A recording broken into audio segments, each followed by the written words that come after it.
Hello, my name is Billy Barnell, and I'm very pleased to say that joining me today to talk about his film Gangster No.1 is director Paul McGuigan. McGuigan, yeah, McGuigan. I McGuigan, really, yeah. You know, I'd be like, I did that on purpose. I did that on purpose.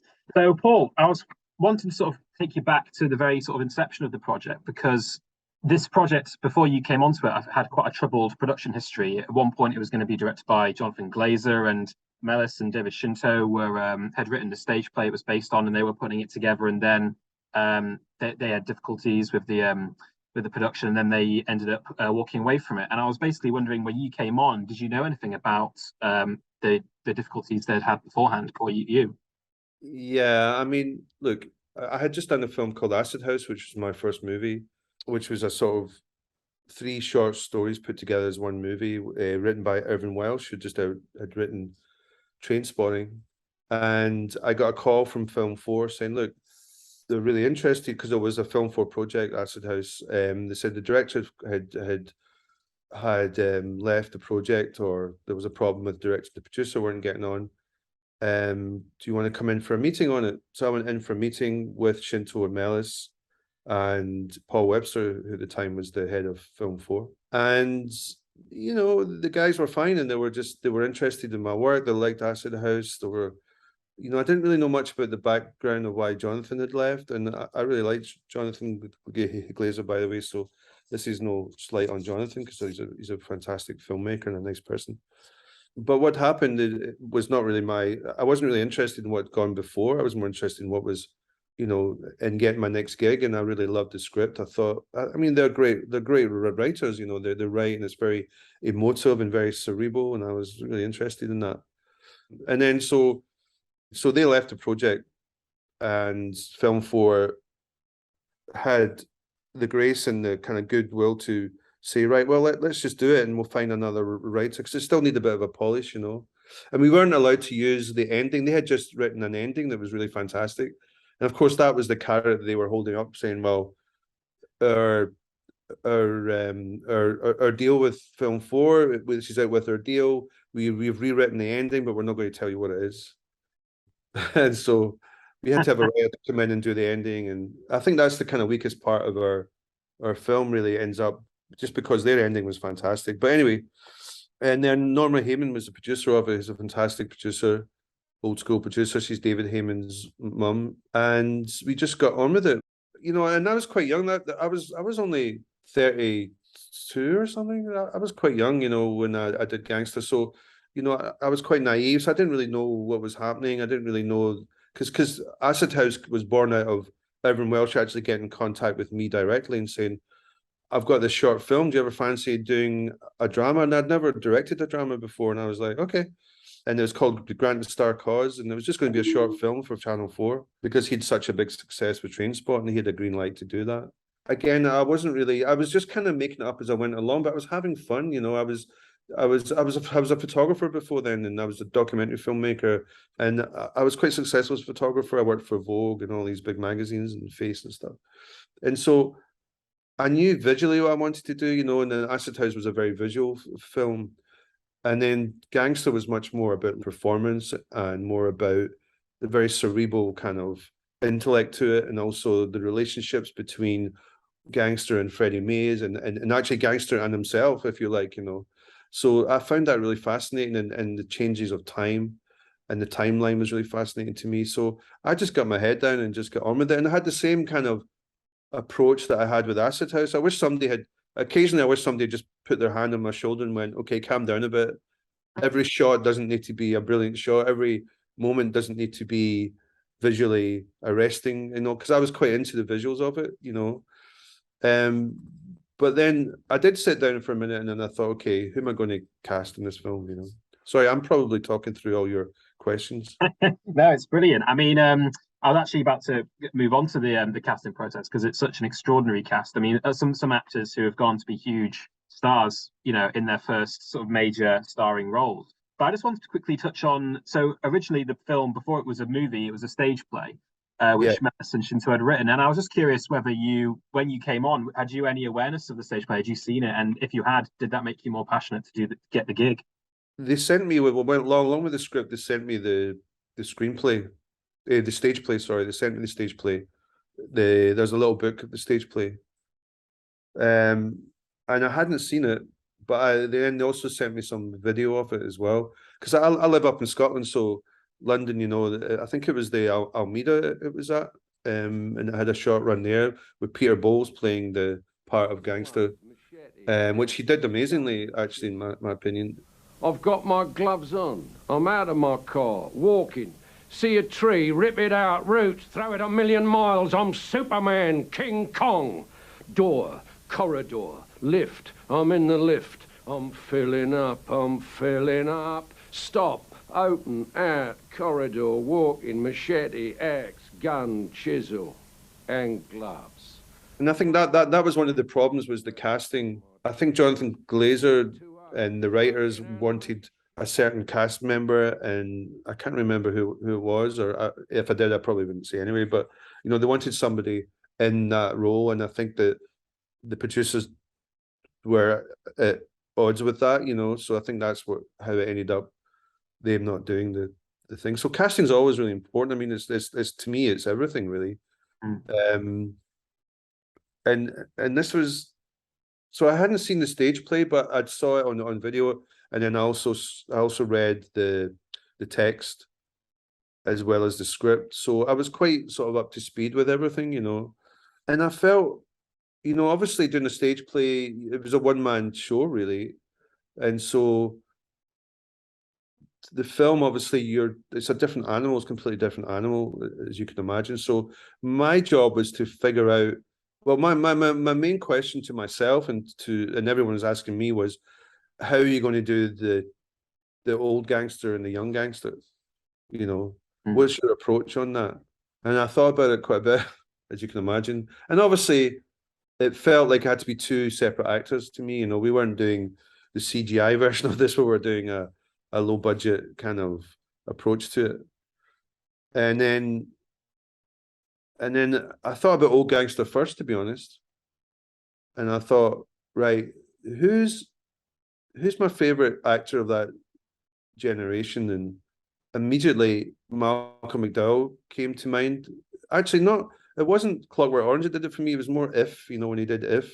I loved the way he looked at the camera. I loved the way he broke fourth wall there, and he was always kind of roaming around and visualizing, you know, looking at everything and observing everything. And I thought that's really interesting, because the script was really, it was very much gangster's point of view of the world. And so therefore there was no voice of reason, you know, and so you have to have someone who captivates you and takes you along in this nightmare ride, you know. And so I went up to Norma Heyman. I had an office in Soho Square, and at this time, and Norma said, right, who should we go for? And I said, look, I think we should go for Malcolm. And we sent it to Malcolm, and he was interested. And then I remember Norma giving me a plane ticket to go and get Peter Sova, who was also the director of photography. Norma said to me, right, who's your favorite DP, you know? And Peter had just done Donnie Brasco, and I loved that movie, and I loved the way he approached the sort of internalizing of characters, and the idea of the guy who knows he's double crossing someone else. And I thought it was so extraordinary and visually really extraordinary. And so I said Peter Sova, and she went, okay, here's a return ticket. I want you to go to New York, LA, and get both Peter Sova and Malcolm McDowell. Of course, it was an economy ticket.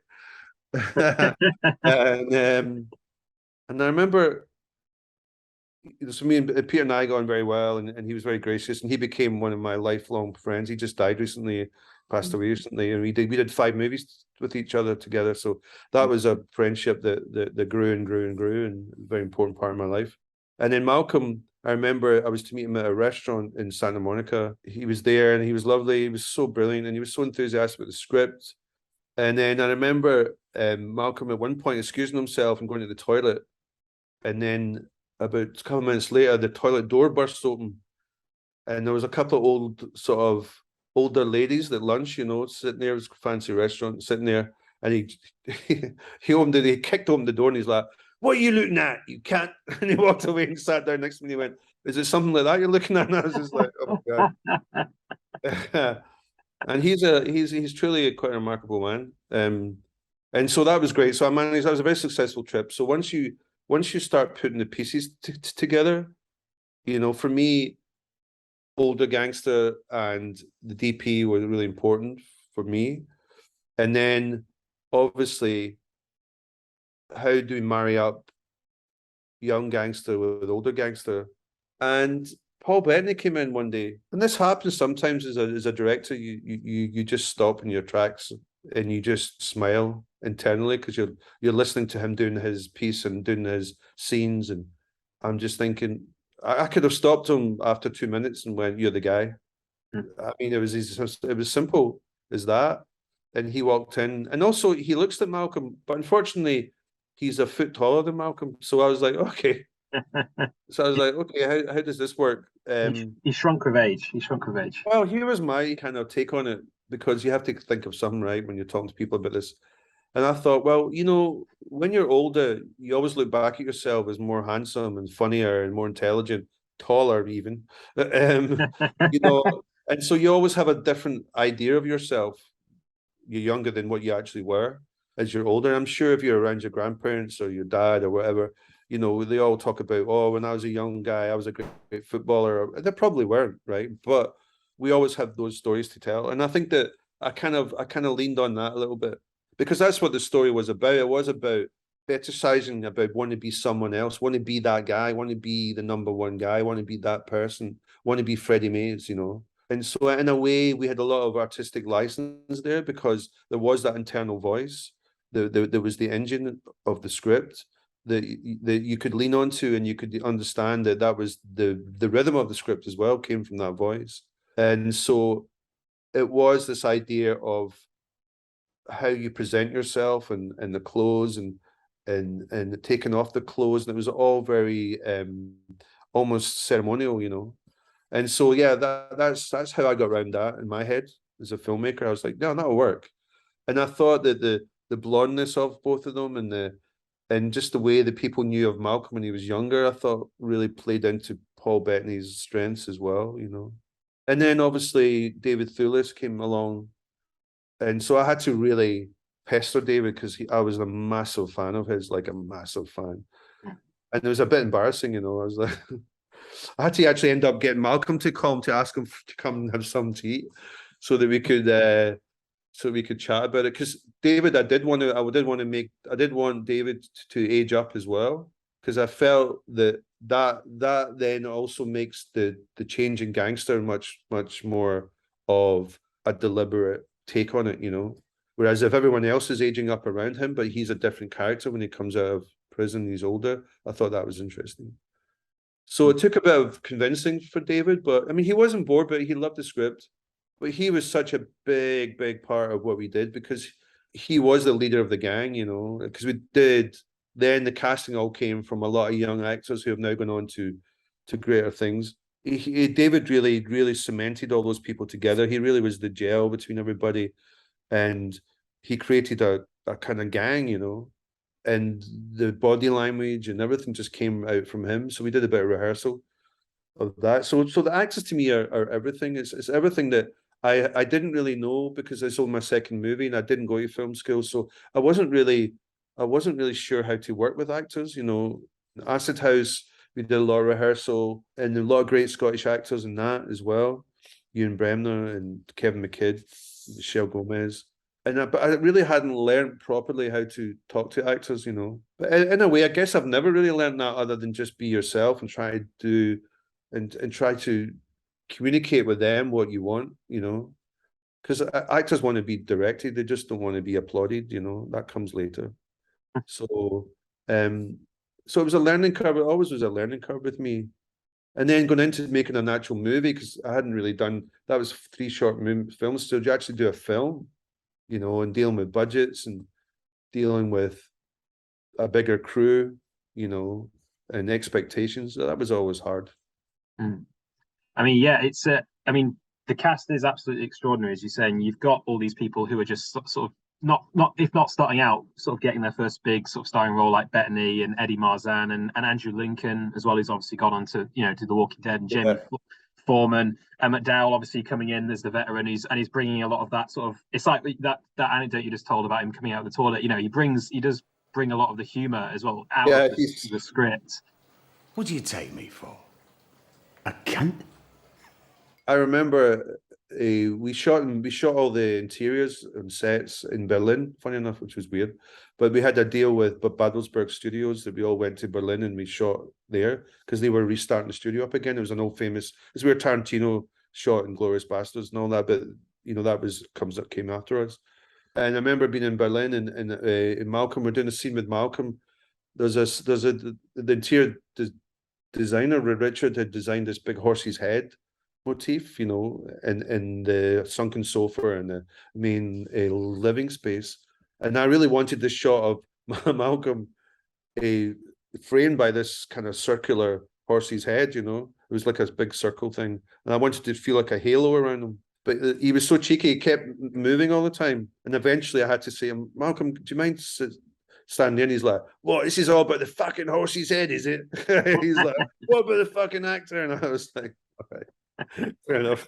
And he was right, but he totally gets it and he understands, but he also gets why he wanted to be the horse's head. He gets, and he's so cheeky, but he's a great partner to be with. And he put a lot of work into that, a lot of effort into that. And he was brilliant in that part. I thought he was brilliant. Maybe I'd like to settle down sometime, eh? But nobody ever thinks about that, do they? I mean, nobody ever thinks about me! Well, fuck you! You tell Freddie I want to see him, or there'll be consequences. Serious fucking consequences. Malcolm McDowell, to me, brought all his understanding of those characters, you know, of his experience of those characters, and he just made it feel very natural rather than overdone, you know. But there's always that thing in Malcolm, he always does dial it up a bit, but, you know, in this one, there was a sort of pathos about him that I felt was interesting, you know, and a sadness to it, really. Absolutely, yeah. No, it's true. And for a lot of people, and historically, kind of, you know, the fact that the world kind of got introduced to Paul Bettany through this film is extraordinary because his performance is absolutely, I mean, as I say, I was watching it again the other day, and people talk about, like, you think of like great psychopaths in films, and you think of people like Dennis Hopper and Blue Velvet, and you think of these guys who are, you know, terrifying, and they are, but you get Bettany in this, and he's just absolutely. I remember the first time seeing it, and the silent sort of scream he makes in the car, just absolutely cutting straight through me and going, you know, this is something else entirely. And I was interested to ask you, like, what were the conversations you had with Paul? Because yeah, he'd done television and a few supporting roles, but this was his first major role. And yeah, what kind of conversations did you have about the character? It was about commitment, you know. It was about committing to it, and it was about it was up to me to kind of make him understand what I was doing visually as well with the character and how we were filming it and how we were shooting it. And Paul, like I do with most actors, if I see they've got it, I'll leave them alone. You know, I don't feel the need to keep talking to actors a lot. You know, I think there's a school of people thinking that directors always have to be directing or pretending to direct. I don't know. There's something that, you know, you're not the actor, you're the director. So to me, directing is almost about letting it happen. You know, I always say my best days are the days I hardly even speak, because I'm just listening and I'm watching and I'm enthralled, you know, because you know that's it's going right. You know that they're on the right path. And Paul got it straight away, you know. And Paul's got this he's incredibly structured, you know, he's very elegant, you know. And we did talk about body language, and I said, you know, keep that elegance, because that's the thing that makes you stick out for Freddie Mays, you know. That's what he sees in you. He sees an elegance, because that's what he is. He's elegant, you know, with his suits and his, you know, and his ties and his gold tie pins and all that stuff, you know, and his cufflinks and whatever, his shoes, his leather shoes. I really wanted that, and I wanted him to mirror Freddie in a way, you know. I wanted him to be quite, and so David and Paul hung out quite a lot, and they kind of, and I think Paul watched David more than he watched Malcolm in a way, even though Paul was there for Malcolm stuff, because he wanted to sort of see what Malcolm was doing, obviously. I don't think Paul's performance came from Malcolm, and I don't think it came from Freddie. I think it was a bit of both. And then for me, I just wanted him to be quiet and silent, and that's always scary to me. You know, the people that shout the loudest. It's a manifestation of their fear. It's not somebody. I don't feel threatened when people shout at me. You know, I just feel like it's them being unsure of themselves, you know. And that's why, as a director, I never shout on set, because even though you want to, half the time you're like, oh, hurry up. You can't, because you've got to be in control, and you've got to be seen to be calm and collected. And that's what I liked about Paul's performance, you know. It was harrowing because it was the silent scream. That's exactly what you said. It was all interior, it was all inside him, but outside he was calm, and he was, you know, even when he was killing Lennie Taylor, I remember that was a big one. I remember what I did do with Paul, and I'm not really into manipulating actors to do anything, but I remember taking his cigarettes off him. He smoked a lot in those days. He doesn't smoke anymore, but he smoked a lot in those days, and I took all his fags off him. And I remember saying to everyone in the crew, if I find anyone giving him a cigarette, you're going home. And I could hear him stalking around the set, kicking the set, saying, McGuigan, you can't, you fucking can't. And he was getting himself riled up. And then we got him into that scene where he's got the vest on and he's stabbing a little Lennie. And I remember being quite scared of him myself. And I remember the script supervisor, she started crying because she was worried that Paul was mentally disturbing him, and she was really worried about him. So he went to places that I think he knew he had to go there. He enjoyed the kind of frivolous moments of being with the gang and all that stuff, but he knew he had to build up to certain moments where he becomes really, really violent and incredibly unstoppable, you know. It shows a great maturity to Paul, where, you know, the camera kept moving in on him when because it's a lot of the internal dialogue is coming from him. Well, it's all from him, right? So my camera is he's not saying anything, but has to say everything without saying anything, if you know what I mean. So that's tough. So he was able to do that, and I think he had great fun doing that. I mean, I know he did, because we always talk about it. It's been quite a joyous kind of project, you know, and one that we're very proud of. Hence the fact I'm talking to you about it, because I'm very proud of it, because I was younger then, and also everyone was on the same page. I think we had the same. I think we were all sort of singing the same song. We were all in the same tonally. We all kind of knew. We knew what this film required, you know. What you were saying there about how Paul's performance, it's more what isn't said and what's, you know, it's show not tell for most of it.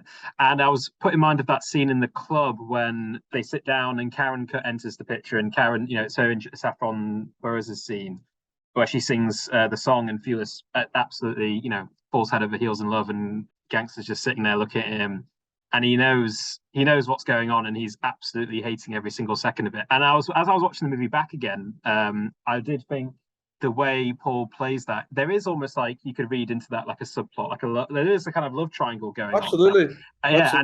And was that something that you guys talked about, the fact that, you know, it's almost like, does he want to just be Freddie Mays, or does he want to, you know, is there another side to it? You know, that was something that I was wondering about. We talked about that quite a lot. You're absolutely right to observe that, you know. And there's also when Gangster and Karen are having the conversation about Freddie, and she spits on him, you know. Keep your fucking knickers on. And because he's like, no, Freddie's mine, you know. He belongs to me, because that's basically what he's saying. He doesn't say it, but that's what he's basically saying, because he's like, you what? You what? And he's like, he'll get rid of you. He'll be with me. And that's a big part. That's a very important part of the story, because, yeah, I mean, he falls in love with Freddie, you know. And even at the end, when he's like throwing money at him and all that, he realizes that Freddie looks at him like he looks at himself, a bit pathetic, you know. And that's his love of his life, you know. That's because Gangster, you don't even know his name, you know. It's quite literally all he lives for is to be Freddie Mays. To be with him. He knows he can't be with him, so he wants to be him, you know. Yeah, no, there's a big sort of, and I wouldn't call it homoerotic, is more, it's again, I use the word cerebral, but it's more about that, you know. And there's a jealousy that rages through Gangster when Karen comes on to the scene, for sure. And that's well observed, because, you know, when he's dancing with the other girl, and he's got her really close, and he's looking over to Freddie, and you know, and he's pushing her close to it. It's like he's almost squashing the poor girl. That was all talked about. You know, we all talked about that, but without being too explicit about it. You know, because there was no need to be explicit about it, because that that's just a part of I think friendship between men as well, especially those guys who find it hard to express themselves as much, you know, express their feelings, especially if they're all suppressed into violence. And people are like that, who are violent by nature, are usually quite, I mean, they're quite unable to express themselves, you know. So the only way, the only outlet for it is violent. It's a violence, you know. Mm.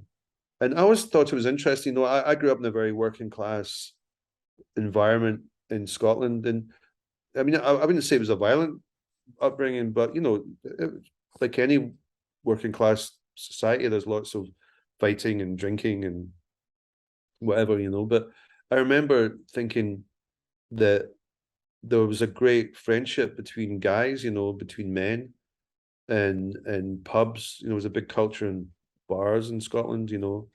And I remember when I was a kid looking at men and how they used to cuddle each other and put their arms around each other and hold each other. And I always felt that was kind of interesting, you know, that, but then they would never do that with their kids, you know. It would always be quite sort of, maybe I'm in some kind of therapy right now, but no, but my dad was always very cuddly with me. But what I'm saying is that I think there's that kind of, and especially in that generation, it was hard for men to really express themselves in any other way, you know, unless they were drunk or, you know, and then they could afford themselves to be a little looser, you know.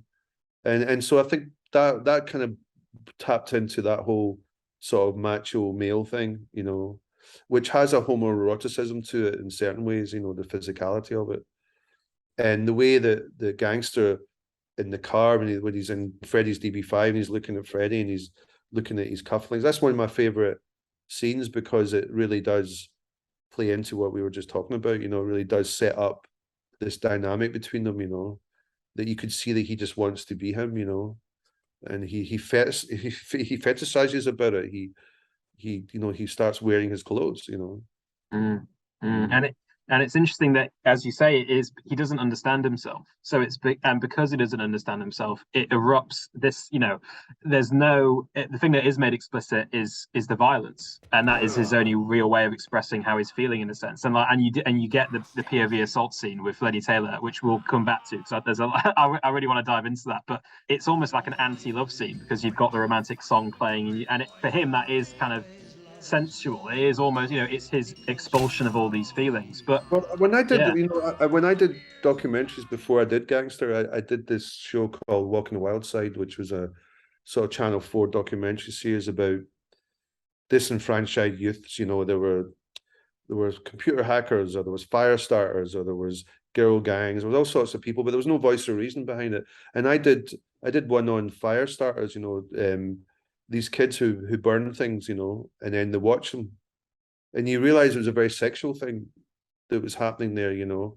It was kind of an outlet of their sexuality, because, you know, they would masturbate or something watching the police come, and they would like to cause chaos, and that would sort of generate something in them, you know, that gave them a high, you know. And that was interesting to me, that the violence can be a sexual thing, you know. And then again, we didn't want to be too explicit about that, because we felt that was something that needed another movie, if you know what I mean. So, but I think you always have to be aware of that. I think, because when you're looking at someone that you don't know their names, you don't know their backgrounds, you don't know where they come from, there's nothing about Gangster that you know, other than what we show and his relationship with Freddie Mays. You know, everything he does is for Freddie. Everything that he does is either to become the king, to dethrone Freddie, or is to help Freddie, or when he gets older, he just waits for Freddie coming out of jail. It's all about Freddie. That's the love of his life, you know. And I think it's interesting that, you know, as you say, it is a kind of joke in the movie that, like, you know, you've got this incredibly macho, masculine subculture, gangster subculture, but then it's being you're picking at it in the sense that, you know, underneath that macho, what is underneath that? And there's a vulnerability and a kind of, and yeah, and the fact that it's something that is seen, especially at that time in the 60s, as being so not macho. And if you look at like Melis and Shinto's other two films in this sort of, you know, trilogy, you know, Sexy Beast and 44-inch Chest, it's something that comes through in all three, that it is done with humor and it's done with sensitivity as well, which I think is really interesting. Yeah, no, I yeah. think that's what I'm saying. They're brilliant writers because they tap into that. They understand it. They totally understand that. They understand that dynamic, you know. But then again, you know,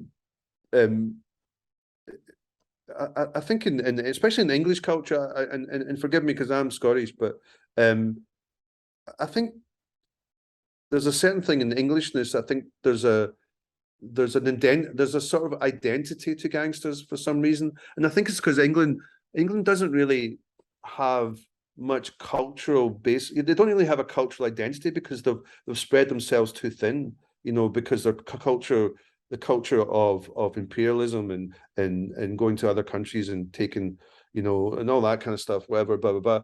And I think that's diluted their own culture a little bit, you know. And so therefore the gangster movie was always something that English working class people could really identify with, you know. And it was something that was happening around them as well. And so I think Mellis and Shinto got that, and they tap into that thing, you know. And they see the vulnerabilities and they see the challenges, because, you know, at that time when we did gangster, there was a lot of gangster movies about. There wasn't just Sexy Beast. I mean, there was Love, Honor, and Obey. There was Honesty. There was, I don't know, there was all sorts of ones that were out, you know, good or bad. I mean, I don't really have an opinion on that, but and so we were really worried that we were put into that kind of, oh, it's just another gangster movie, you know. Whereas I think Mellis and Shinto kind of elevate that because they're more interested in the cerebral quality behind the gangsters, you know. Absolutely, yeah. And in fact, this is sort of my next question is kind of about that, because if you're reading interviews with them, it comes across that they weren't really inspired so much by gangster movies as by, well, they talk a lot about painting. They talk a lot about how with Sexy Beast, David Hockney was like a big influence visually, and on 44-inch chest, it's Magritte. And on when they were writing Gangster, it was Francis Bacon, and how, you know, you've got these screaming, you know, these incredible screams. And I was wondering, like, you know, so when they were thinking of that when they were writing the script, and so obviously that comes through in the film with Bettany's performance. And I was wondering, when you were making it, were you looking at those things as well, like Francis Bacon's paintings?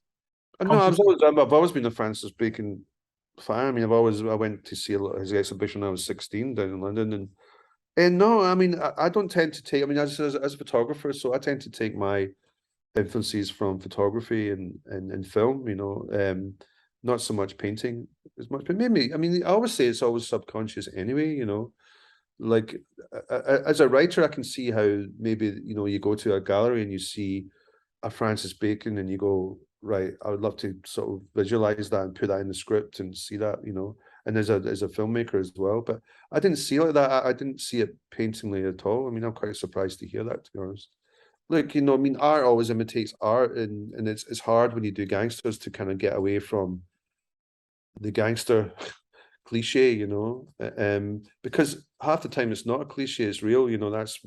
And gangsterism always comes from the George Raft films, you know, where he dressed up with the two-tone shoes and the three-piece suits and the hats, and he was the guy slapping about all the women and all the guys, and everyone was scared of him, and he played that role very well on film. And then gangsters got a hold of it, and they were like, that's how I'm going to dress, because George Raft dressed like that. That's what the Craze did. I mean, the Craze even had George Raft at their nightclubs and opening up their clubs and stuff like that, you know. So it is a bit like Hollywood has always been a big influence in the way that outwardly how gangsterism is portrayed, you know. That's, you can't really get away from that, because that is the truth of it, you know. There's always that getting suited and booted and, you know, showing yourself to have a bit of money and flashing the cash and all that stuff. That does exist.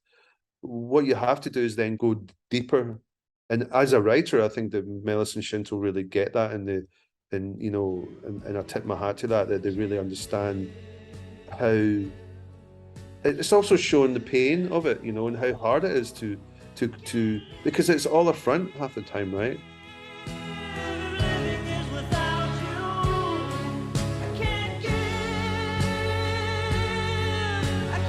Whereas gangster, you don't know if it's a front or not, but you realize at the end it is a total front, you know. When he's on that roof, you realize that it's nothing. And Freddie says it. What's it all about? What does it mean? Nothing, you know. At the end of the day, it means nothing.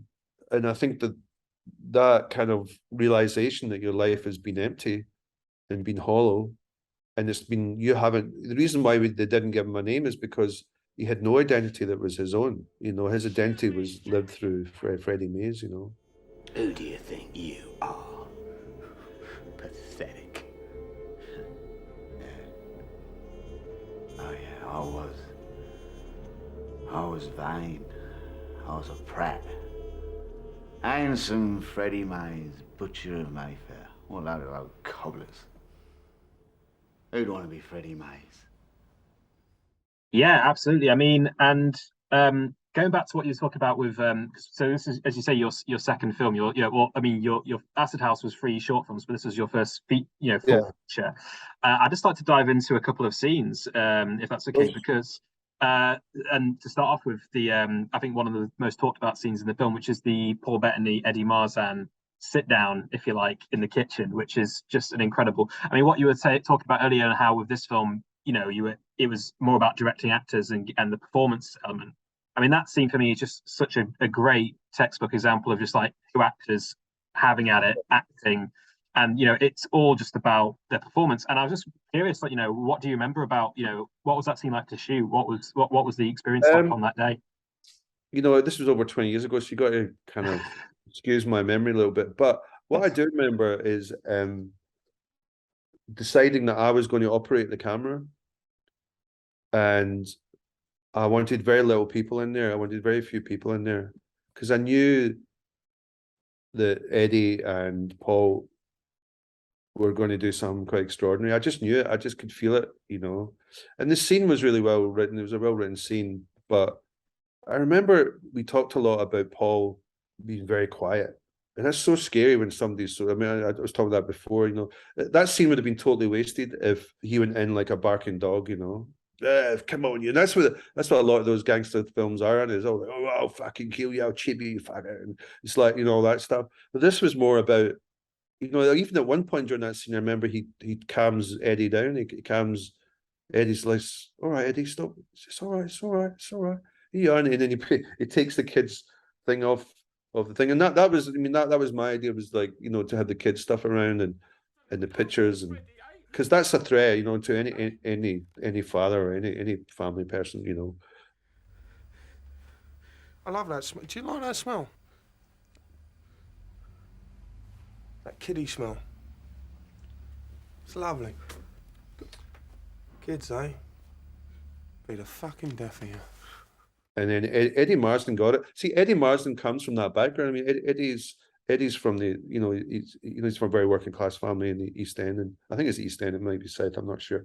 And so he gets it. He totally gets that character, and the way he walked, the way he kind of walks, and when they were following him, I just loved the way Eddie kind of is always looking around and walking, and yet there's somebody right behind him about to chop his head off if he doesn't do it. And I always thought it was interesting, and I liked the rhythm of how it was, the kind of jazzy score that Johnny Dankworth did of and they were following him up through those concrete flats, and then boom, boom, boom, boom, boom, boom, boom. But then when you get there, it's all like, all right, Eddie, how you doing, man? You all right? And it's all really, but you just know, right? Because it's great, because you know as an audience that, oh, this isn't going to go well. You know, this isn't going to go well.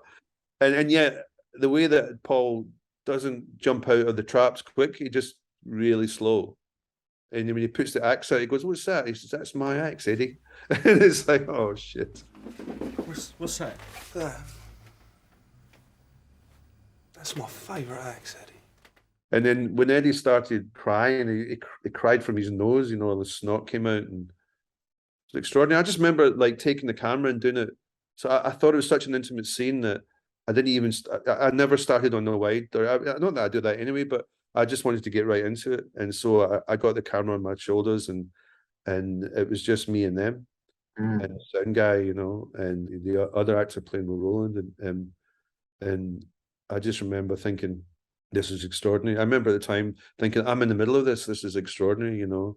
And it was from that day on that I decided to really change how I direct and be more involved in the middle of it with the actors, so I can feel what it's like to be in the middle of a scene, you know, rather than sitting behind a monitor somewhere or next door somewhere and not really feeling out the actors. You know, always be around actors is my advice to any young filmmaker. Is always feel it, feel what that's like, feel what it's like to have somebody like Marsan or Bettany talk to you, you know, and perform in front of you, and it makes you a much better director, because you don't need to go 100 times. You don't need to keep thinking, oh, I just need to go because something might stick. You're actually going, you see all the little nuances of Paul's performance, of Eddie's. I mean, Eddie's great because he's always looking at the door. He's always thinking somebody's going to come and help him, or, you know, what. And as an audience, you know, you just feel so incredibly tense. And I haven't seen Gangster for a while, but when I did watch it, I remember that scene was the one scene, and I'm glad you mentioned that scene, was the one scene I was like, it's probably one of the best scenes I've ever been a part of, you know, as a director. And then as you go on directing other things, you always tap into those moments like that, and you go, right, I need this to be as good as this. And how do I do that? How do I achieve that? You know, so you have to get your actors around you. You have to keep trying to get the best performance out of everybody. Or when I say best performance, I mean the performance that matters for that moment, you know. And those two actors weren't trying to overact. They were trying to underact. They were trying to actually go into it as if they don't know what's going to happen. That's for the audience. Are like, what's going to happen here? What sort of questions, Eddie? What sort of questions?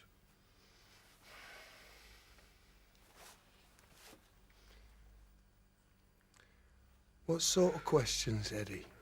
Well, I think what's amazing about it is, as you say, it's so stripped down, because you've got this. So the film, if you taking the film as a whole, you've got this, because you're a very visual director. I mean, like throughout your sort of body of work, you know, whether it's Sherlock or Film Stars That Down Liverpool or Acid House, you've got an incredible visual sense, and you really enjoy it. You clearly seem to really enjoy playing with the image and putting, you know, stuff in the image and sort of mixing it up. But with that and Gangster, I think there's a lot of that sort of visual style in there. But then you get to that scene, and it suddenly becomes so claustrophobic and stripped down, and it's so, as you say, so simple, because it's basically, you know, shot, Eddie, Paul, and you feel absolutely, as the audience watching it again, you feel absolutely just confined in that little flat, that little space of the frame and the flat.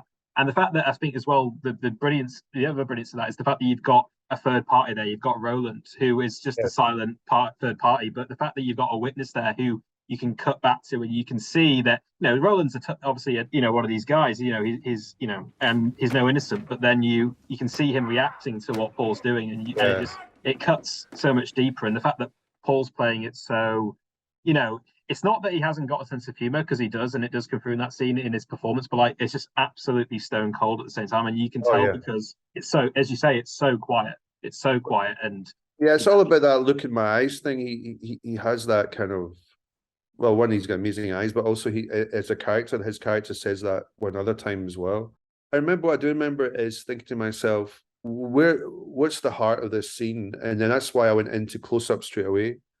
And quite literally, there was Paul and the camera behind him here, and then there was Eddie, me shooting Eddie, and then the same for Eddie. The camera would be right behind Eddie with a bit of Eddie in it. And I would quite literally be that close to both of them, you know, and I could feel the spit coming off them. I could feel the tension coming off it, and that was a good example of, to get to the heart of the scene sooner than later, you know, because don't let the actors overplay it, because, you know, if the actors are on board and they get it, go into the meat of it. Don't go and do a big wide shot, or, you know, try and figure out something fancy. Just get right into it. That's what I would do anyway. And so that scene was a great education for me, and in the way that it evolved and became a better scene than any of us probably would have imagined. And that happens occasionally, you know, where you think, oh, this is going to be a great scene, and sometimes that doesn't work out as well, but it's the ones that take you by surprise are the ones that you have to learn from, you know. So that was sort of the one of the big scenes I wanted to talk about. And the other one, which we touched on earlier, is the Lennie Taylor assault scene, which is just, you know, like I say, you know, I've got, you know, I'm really interested to ask about this, because, you know, as we were saying, you're such a visual director, and when it comes to the way you sort of, you know, you're putting the, you know, what's going on screen, you've got such visual flair. So I was curious, the decision to shoot it from the POV of the victim, which I think is such a fascinating approach to it. Where did that idea come from? It was from the idea of, it was actually, you know, looking at films like The Godfather, and when you see very little, but you think you've seen everything, you know. And I knew it had to be gruesome, and I was like, well, sometimes when you see something too explicit, your imagination sort of is blanked out, and that all you get is what you see, right? So I wanted to do the opposite of that, which is, you know, like in The Godfather, when the booth and they shoot the car up, and he's in the car, but you never see him. You just see this car being splattered and the blood coming from inside. And I thought, you know, I would quite like to, you know, there's the James Caan moment, you know, and I thought I would quite like to do something that showed how scary this guy was, and what it would be like to be killed by someone in the point of view of the person being killed. So that keeps our main character in every shot. And I thought that'd be interesting to see how violent this man can be, and how evil and how destructive, and how he goes into another place, you know, how he has another level of violence to him. And I thought the only way to do that is by having your camera on him as much as you can.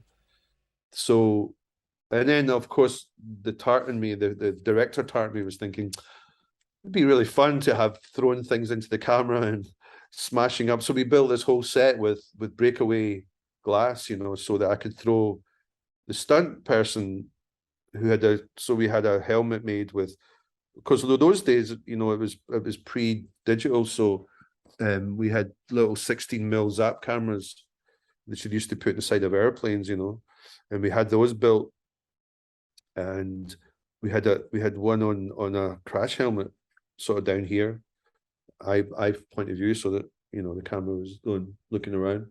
And then we thought, right, it'd be really great if we picked him up and threw him into the drinks cabinet. So we had this whole drinks cabinet made with breakaway glass, but, you know, so the camera would go into the drinks cabinet, or you'd get the table smashed over you, and it's quite arresting, isn't it? And then we had little jets. We had jets made so that the blood could squirt on action, you know, when he was doing the thing with his machete and all that. Yeah, and the corkscrew, and he was doing that stuff. Yeah, it got a little bit out of hand, because at one point the cut of that was 20 minutes long. We had a lot. Wow. And then I remember my American agent, I just got an American agent, and he came to the cut, and I showed him the 20-minute cut, and I remember him looking at me like, "What? Who have I signed on? This guy's a psychopath." he was like, he was in shock. It took him 10 minutes to get out of his seat. He was like, "Oh my God, are you going to show that?" I think he could see my career completely destroyed. Well, I was actually going to ask, like, was it ever longer? Did you have to bring it, like, tone it down? Because oh my God, I mean, what you see is probably a third of what we shot. Andrew Hume, who's a brilliant editor and brilliant filmmaker, he was the editor, and Andrew put together 20 minutes. It was 20 minutes from him walking in and taking his clothes off to covering himself in blood. It was 20 minutes of torture. And every tool was had a moment. Exactly. Yeah, I wasn't very good at self-editing at that point. I was like, yeah, just shoot it. And we shot every single bit that he used, and it took forever to take his clothes off and then cover him in blood.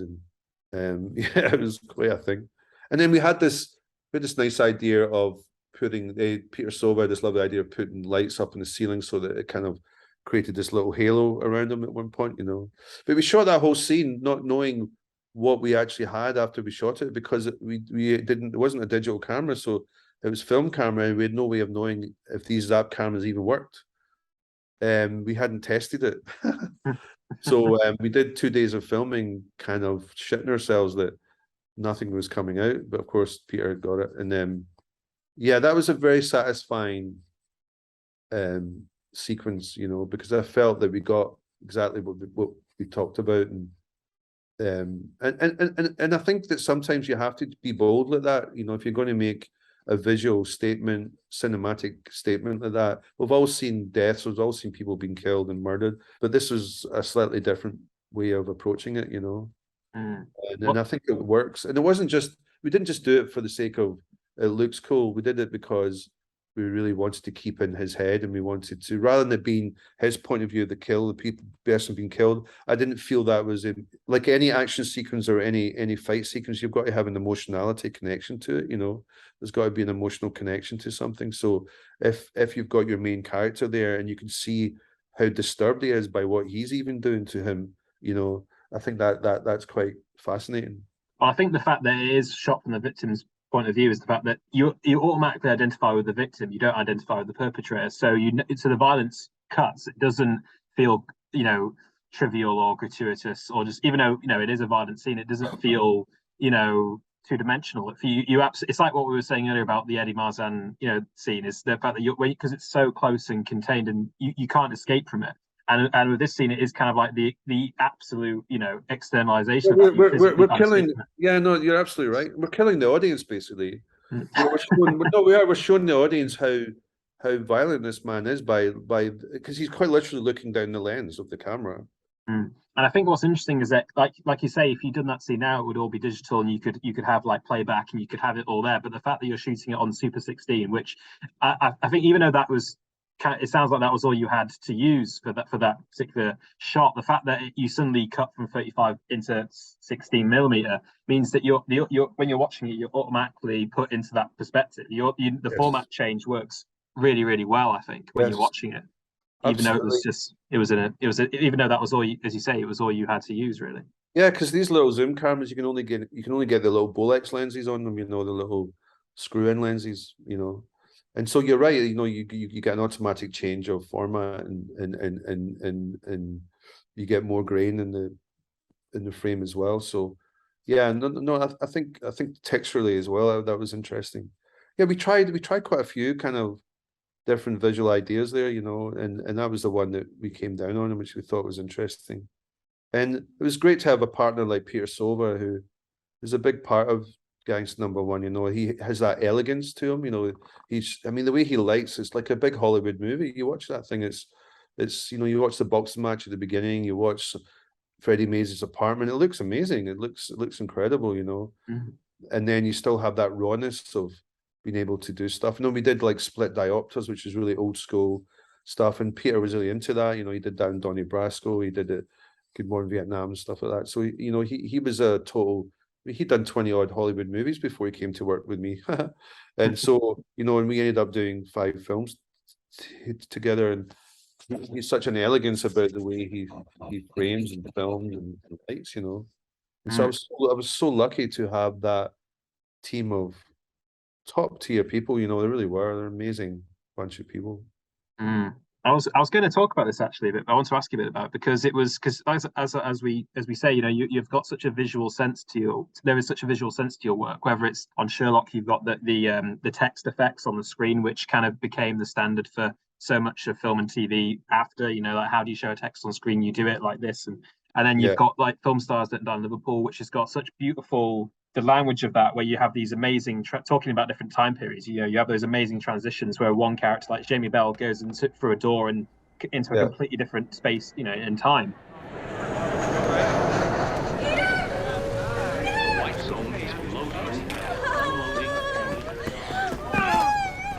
And that's something that I've always really admired about your work. And watching back Gangster, I was very aware that you have all these elements, like you have the cubic sort of frames within frames, where like the frame is kind of almost shattering into pieces, and you have the split diopters and the split screens, and you've got all these different elements coming together. And I was wondering, like, when you were making it, did you feel like you were getting a chance to really sort of flex your muscles kind of visually in this sort of stylistic sense when you were making it? Oh yeah, I was really lucky to have partners like Film For, and who really back directors. They really kind of encourage them to do what their vision is. Sometimes, when you get to be working in television, whatever, you realize that sometimes people just want you to do a certain thing, So I was very lucky in those early films to be able to express myself visually and creatively, And nobody ever said to me, Paul, that's too much.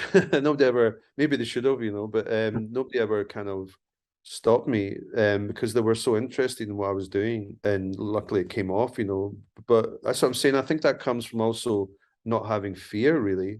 And that sounds such an arrogant thing to say, but it's not really. It's more a naive thing, where you don't feel the pressure of, oh, this has got to be a blockbuster, or this has got to be successful. That's why places like Film For are very, very important to us, as a film nation, is that we have to look after those. We can't let the government take over Film 4. We can't let the government take over Channel 4. We have to keep that autonomy, because it's really important that young directors are given the chance to show what's really in their heads and what they can do.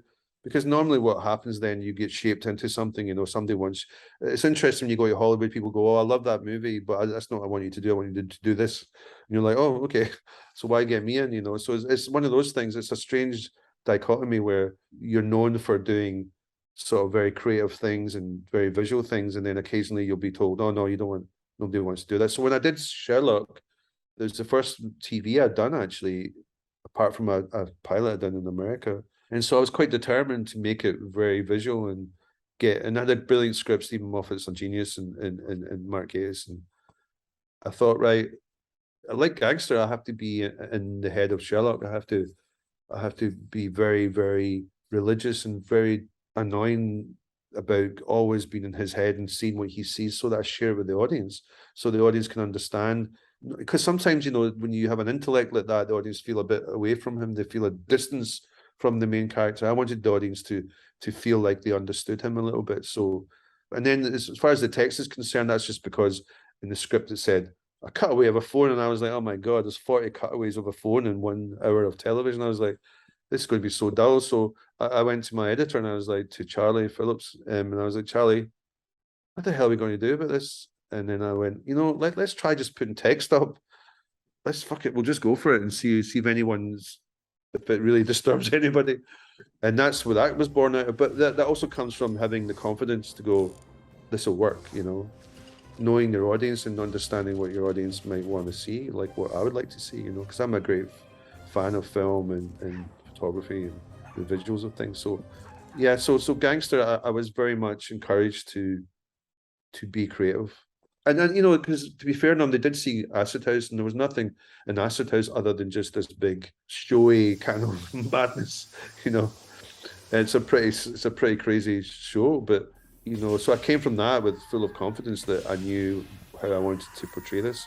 But you're always learning, you're always kind of, and it's up to you to sort of then calm yourself down a little bit. As I said earlier, you know, not every shot has to be a world beater, not every shot has to somehow create this amazing moment, you know, because if you go back to the Eddie Marsan stuff and the Paul Bettany one, you know, that there's nothing in that. It's just a camera and 2 amazing actors, and those 2 amazing actors will blow the camera away at any point.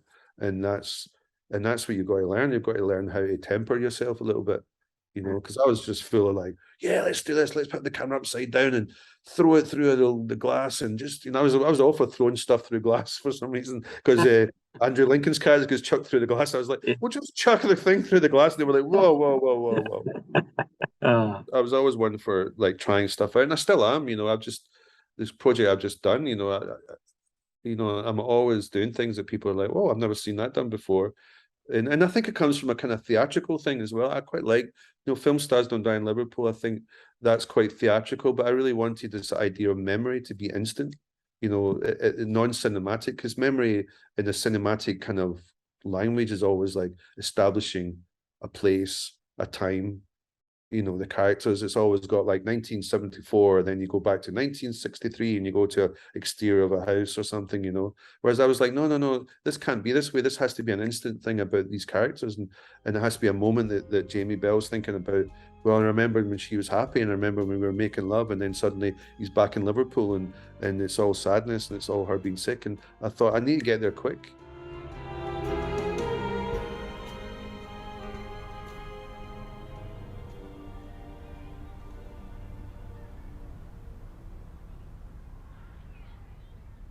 And so we designed with Eve Stewart was my designer, and we just designed these sets so that we're back to back. So actually, Jamie did actually walk through one set to another, and the lights would all change. And Ula Ponticus, who's an amazing DP, and she created this lighting changes, and we all did it. And then the crew were pushing beds around, and I was pushing the beds around. It was great, and everybody. And Barbara Broccoli was even there, you know, producer of Bond, and she was like helping us, you know, change people's clothes really quickly. And it's brilliant. It's like a really great sort of way of getting the whole crew together, you know. I'd recommend it to anyone. Try to do things through the camera as much as you can, because as much as I love CG, and I love CG, but use it creatively. Sometimes it's a fallback, you know. It's like, we'll fix it later. It's like fixing something. but there's no point fixing something that isn't broken. You know, you try to do things. And I'm talking to you because hopefully this will be shown to some filmmakers. You know, and really, I'm always about through the camera, and that makes you have to think about, oh, how are we going to do this? How are we going to get Jamie from a beach into his house in Liverpool in one shot? Oh, I'll tell you what we'll do. We'll take the house in Liverpool to the beach, you know, and we'll build the beach in the studio. You know, Barbara, do we have enough money for that? She's like, oh God, here we go. Okay, we'll try to do it. You know, it's just problem solving, isn't it? Sure. I mean, and it works so well. I mean, I remember the first time I saw Film Stars Don't Die in Liverpool when it came out, and just being really sort of suckered in by that visual, just that language that you put together for the film, and also with like obviously Sherlock. I mean, Sherlock was the first thing of yours that I saw, and I know that we're talking about gangster, but just touching on Sherlock, like just some those like you say, the in-camera transitions. I always really, you know, whether it's like film or comic books or any kind of medium, I always appreciate like a good effective transition. And the way that like you would put elements in, like the in Sherlock, the scandal in Belgravia, you know, the bed comes up, and it was just such an amazing image. And you know, Cumberbatch sort of leans back against the bed, and he's suddenly in bed. It's just all these different elements. So yeah, I mean, that was quite literally a bed in a field. Yeah, literally. On a pneumatic kind of, can you see? I think it's online. You can see it getting made. Yeah, I know. I think that I've always been really interested in transitions. I think that's something that I've been working on a lot recently in my work, because I'm glad you say that, because I think people do appreciate that you put the work in, but also it's to do with story, and it gets people's attention. And it's the same with Sherlock. When the first 10 minutes of Sherlock, when the press conference and all this text comes up like wrong. It's all different fonts and everything like that. And I remember showing it to the BBC, and the BBC going, this could be great or it could be terrible. We don't really know. And I felt the same way. I was like, I don't know, but you know, let's go for it, because once you establish a visual language, I think the audience will really go for it. I think especially now, I think that they're so sophisticated in their viewing habits that I think they understand it, and I think that it treats them the way they want to be treated, which is with some intellect and fun, you know.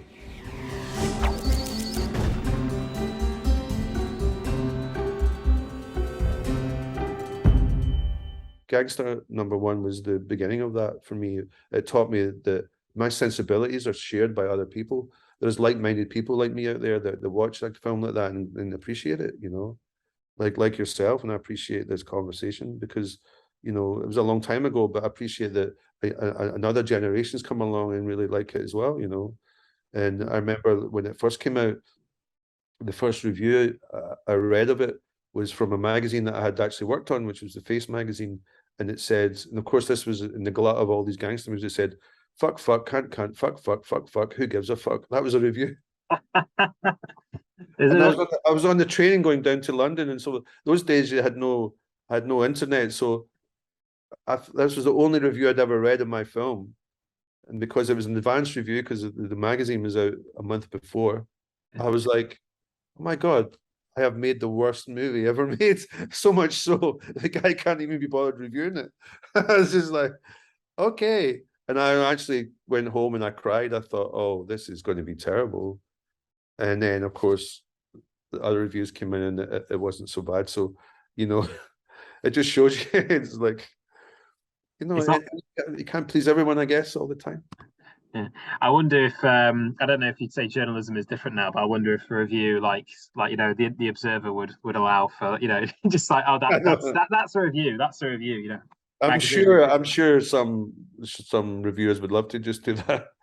But this person obviously didn't really watch the movie, was more interested in the fact that gangster movies were kind of just a glut of them. And, you know, there was a lot of these kind of,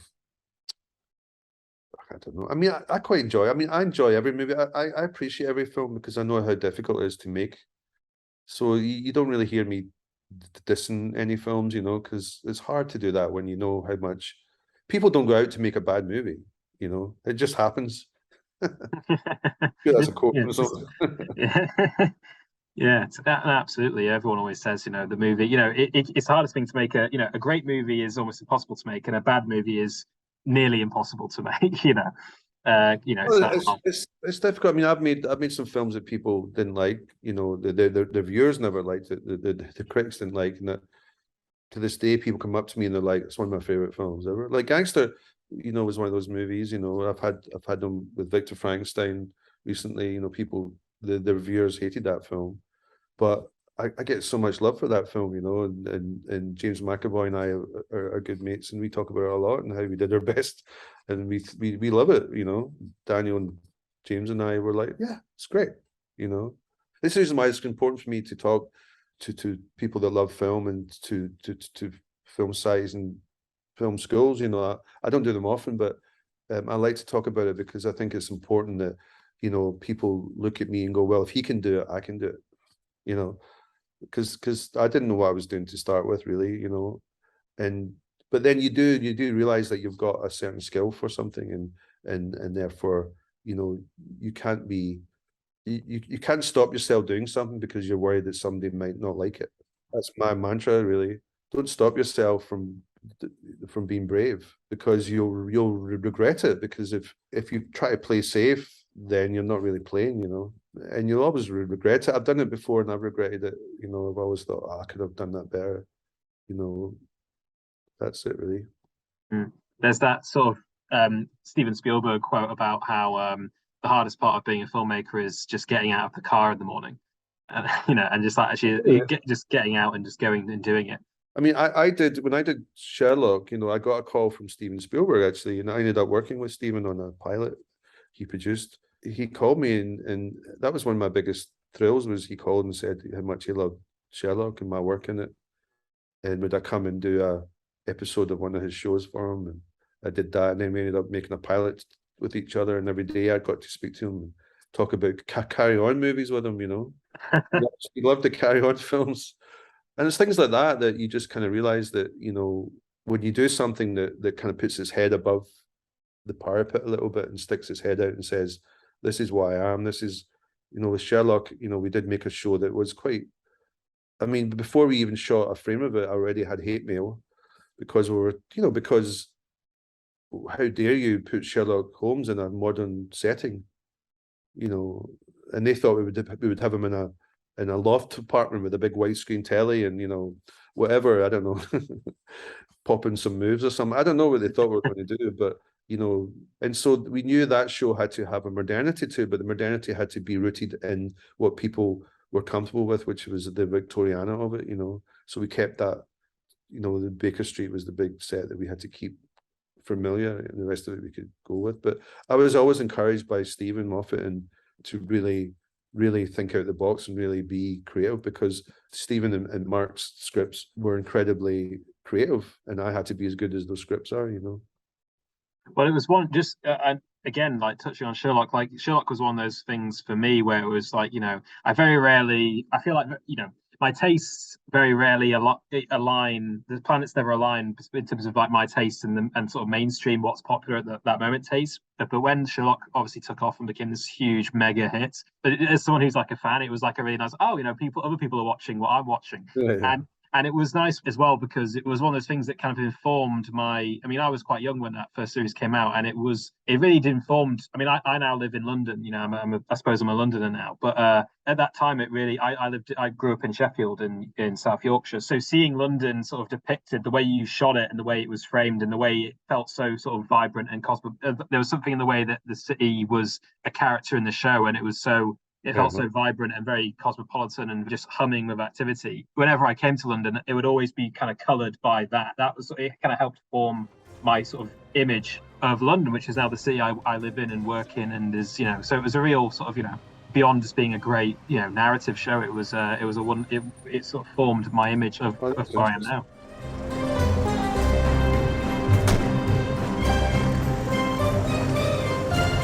I'm a tourist in London as well. I live in Glasgow, and I've always had that, go down to the Big Smoke and all that. I've always been excited, even to this day, even though I work there a lot. I always love going to London, and yeah, it was a big part of the show. You're right, the character of that. Plus, we wanted to make the show very international. We wanted to make sure that Americans enjoyed it, and somebody from Costa Rica enjoyed it, or wherever it is we could get people to watch it. And Sherlock Holmes has always had that connection to London as well, but I shot it through like taxi rides and and reflections, and I wanted to make it quite intriguing and sexy in that way, you know, that you know, people were intrigued by it, you know, and that has a certain heightened element to it, which we always loved as well. But I think that anything like that, you know, it was interesting because, you know, Gangster was London, but we never really made a big deal of it. Now that I think about it, we never really showed London as such, but that's probably a budget thing because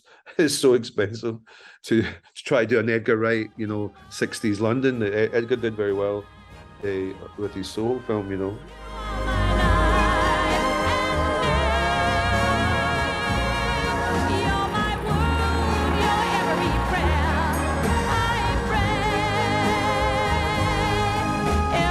So going back to Gangster No.1, because it's obviously, you know, we were talking earlier about, you know, the assault, the Lennie Taylor scene, and it's such a, you know, it's such a violent, visceral film, but like, you know, there is a lot of humor in it. And I was wondering, when you guys were making it, like, were there many laughs on set? Was it a fun set to be a part of? Were there jokes and? Oh yeah, I mean, you know, a lot of these young actors are quite kind of cocky and all that, you know. And I think to be an actor, you have to have a certain amount of a self-confidence, you know. So I remember a lot of the young actors. I mean, there was those party scenes. They're all dancing about and having a good time, and they can improvise with that. There was lots. So yeah, no, there was lots. I mean, David is a great wealth of stories and funny stuff, and Ken Craneman as well. I mean, so yeah, Malcolm McDowell, you know, is just a laugh a minute. So yeah, no, there was definitely. I would say that was the overriding thing. Was it was a lot of fun, you know.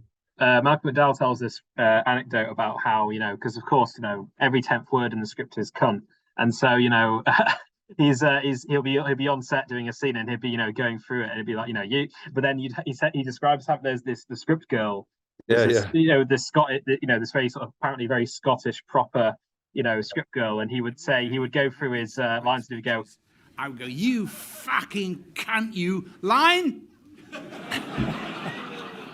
And she would go, you know perfectly well what the line is, Malcolm.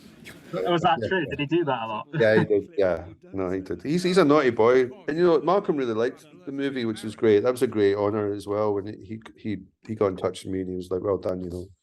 He likes that film. You know, he's done a lot of movies. Yeah, no, he's fun, and I think you got to have fun on the set. You know, I mean, I think I was probably less fun because, again, it was my second movie. I was quite uptight. You know, I was quite an uptight director to start with because you're always worried and, you know, try not to show. I mean, I wasn't a shouty guy, but I was quite sort of. I'm sure they could all see it in my face. I'm like, oh my god, you know, because you're always worried about time and money and all that kind of stuff. You know, hopefully I've got a bit looser now, but I can still appreciate having those guys on the set and having a laugh at them. You know. Anyway, I'm going to go out on my wee boat ride now. So. Cool. Well, thank you so much for talking to me, Paul. I know we've gone on for a long time. But it's been very informative. I hope you'll edit to this, by the way. This is what I do, mate. It's what I do. I've got Thank you so much. It's been a pleasure talking to you. Likewise. Thank you so much for your time, and also thanks again for Sherlock, Film Stars, all your work, but particularly thanks for Gangster No.1 because it's a real favourite of mine. And thank you for talking to me that way. Good man, I like it. Yeah. Thank you so much. Cool. Talk to you later. Cheers, mate. Bye. Take care.